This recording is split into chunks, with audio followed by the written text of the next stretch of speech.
बिस्मिल्लाहिर्रहमानिर्रहीम। Friends, unit number 2 56-18 का मैं बता रही थी डिटेल से, लेकिन अमीन जान आ गई थी, थोड़ा सा उनसे बातें करने लग गई तो मैंने हाफ शेयर कर दिया था। चलें दूसरा मैं शेयर कर देती हूँ ईसा आपके साथ। पश्तो लोक गीत और उनकी मुख्तलिफ अक़साम। लोक गीत लोक अदब मैंने बताया हुआ है लास्ट वीडियो में, ऐसा अदबी सरमाया जो तहरीरी शक्ल में मौजूद ना हो और सीना बसीना आगे नस्लों तक मुंतकिल हो रहा हो। लोक अदब को अब तहरीरी शक्ल दी जा रही है। पहले पश्तो नज़म और बलोची नज़म, ये तमाम पहले जो भी सरमाया था लोक अदब में शुमार होता था। जब तहरीरी ज़माना आया, पढ़ने लिखने का शऊर आया, देन इन्हें किताबी सूरत या तहरीरी शक्ल दी गई थी। अगर किसी कौम के मजमूई मजाज का अंदाज़ा लगाना हो तो उस कौम के लोक गीतों से लगाया जा सकता है, क्योंकि लोक गीतों में ही किसी कौम की तमाम तर हकीकत खुलकर सामने आती है। इसमें तसना व तकल्लुफ़ नहीं होता, इसमें हकीकत पसंदी और बेसाख्तगी होती है और उस कल्चर का ज़िक्र होता है जिस कल्चर की ज़ुबान होती है, जिस कल्चर के लोक गीत होते हैं, जिस कल्चर का अदब होता है।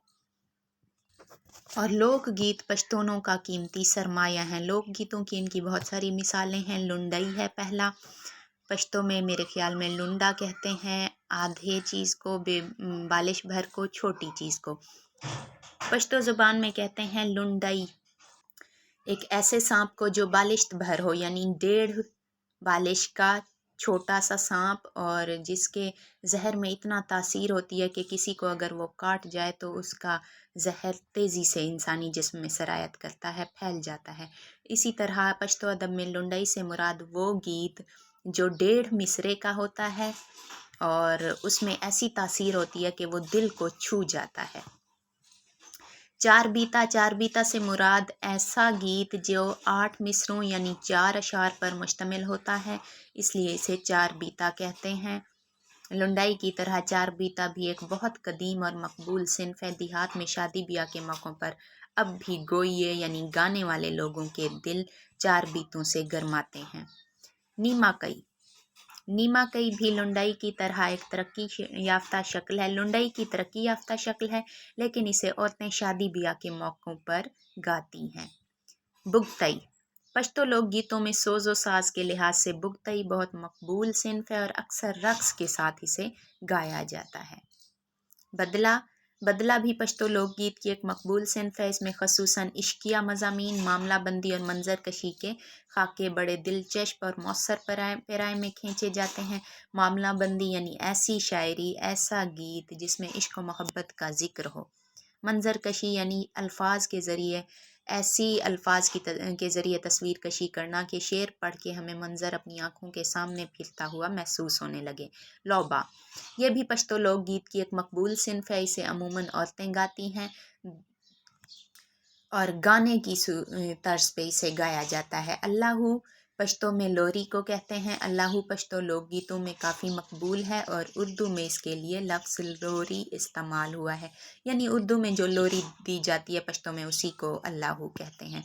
पश्तो ज़ुबान की नस्र की तारीख़ को अब हम देखते हैं। पश्तो नस्र नज़म की तरह पश्तो नस्र की तारीख़ भी बहुत पुरानी है। सहूलत की खातिर इसे भी नज़म की तरह 3 अदवार में तकसीम किया गया है। इसका कदीम दौर जो कि पहला दौर है।